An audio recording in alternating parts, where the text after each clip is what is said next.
Australians who are now officially ranked as poor. Tonight, Lisa Rolls takes a look at who is suffering. You know, you've got to do what you have to do. People here in Logan are in survival mode. They're just trying to, you know, just get by every week. You have to spend more than what you actually earn. For too many parents like Lisa Snelling, feeding their children is a weekly struggle.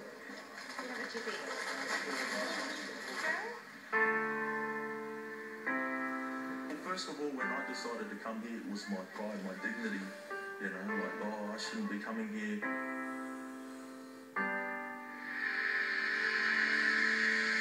Jacob Wuatai is here taking handouts because he's one of 2.2 million Australians living in poverty.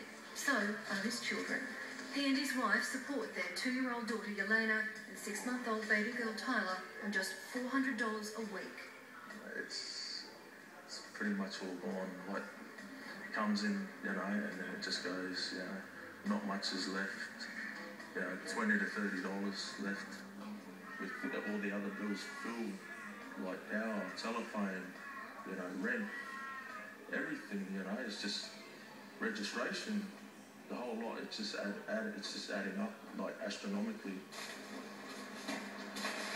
Being poor means they don't get to choose their groceries, instead graciously accepting donated food packs. Hello, have a day. Food is a really big issue for people, getting fresh fruit and vegetables. People are having to resort to getting food from food banks.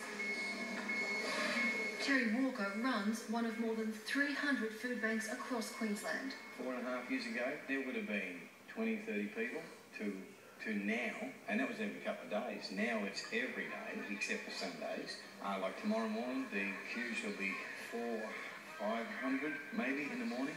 It's hard to estimate, but honestly, it's definitely growing. There's no need to rush. We have heaps of food. The food is mostly donated, a lot of it close to its use-by date. But Terry, through his tribe of Judah Charity, gives away 100 tonnes of food a week, nearly 4 semi-trailer loads. You do see a lot of sad stories. You know, people that are sick, they've got cancers or whatever, and they've just got no money because they're spending on medicines. New figures show nearly 70% of Australians know someone who is struggling to pay for basic necessities. In 2006, the census data showed that 10% of Queenslanders were living in poverty and another 20% are precariously close. We know that things have changed significantly between 2006 and now. We believe the best figure we can put on it's increased probably about 30 to 40% since Christmas. Ken McMillan sends donated food across Queensland. He estimates he's feeding more than 130,000 people across the state.